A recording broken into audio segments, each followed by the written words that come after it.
Huwag ka maging tamad. Huwag ka maging tamad. Huwag ka maging tamad.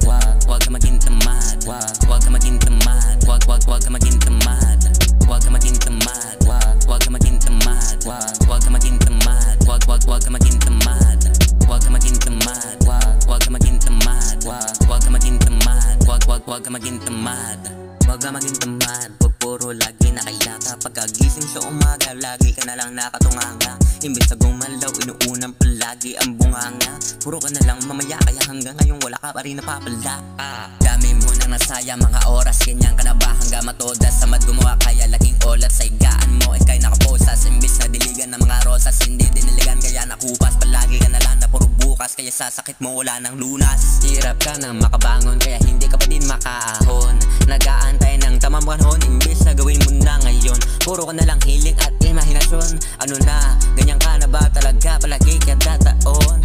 Hindi mo pa ba namamalayan? Marami kang pagkakataong nasasayang. Ano, habang buhay ganyan ka na lang. Bago ka pa manghinaya, magbago ka at magsipag ka lang. Kaya huwag ka maging tamad. Huwag ka maging tamad. Huwag ka maging tamad. Huwag ka maging tamad. Huwag ka maging tamad. Huwag ka maging tamad. Huwag ka maging tamad. Huwag ka maging tamad. Huwag ka maging tamad. Huwag ka maging tamad. Huwag ka maging tamad. Huwag ka maging tamad. Huwag ka maging tamad. Huwag ka maging tamad. Huwag ka maging tamad. Huwag ka maging tamad. Yung iba bukas ng bukas na lang gagawa. O baka kaya maya na tamad pa akong gumawa. Oras nyo ang nakataya, tas walang kwenta ang ginagawa. Puro na lang sabi, hindi kumilos. Kaya paano lalapit ang biyaya? Paano? Meron ka bang mapapala kapag wala ka pang nagagawa? Para sa pangarap laging umaasa na meron kang matatamasa. Mga madaling bagay nga hindi mo kayang magawa. Paano na lang kaya kapag mahirap na, kaya mo pa rin ba kaya? Siyempre hindi. Kaya paano mo yung pangarap mo tutubadin?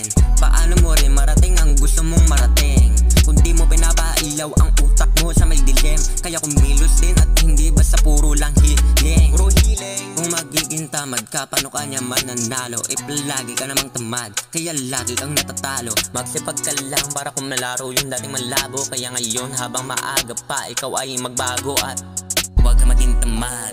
Huwag ka maging tamad. Huwag ka maging tamad. Huwag ka maging tamad. Huwag ka maging tamad. Huwag ka maging tamad. Huwag ka maging tamad. Huwag ka maging tamad. Huwag ka maging tamad. Huwag ka maging tamad. Huwag ka maging tamad. Huwag ka maging tamad. Huwag ka maging tamad. Huwag ka maging tamad. Huwag ka maging tamad. Huwag ka maging tamad.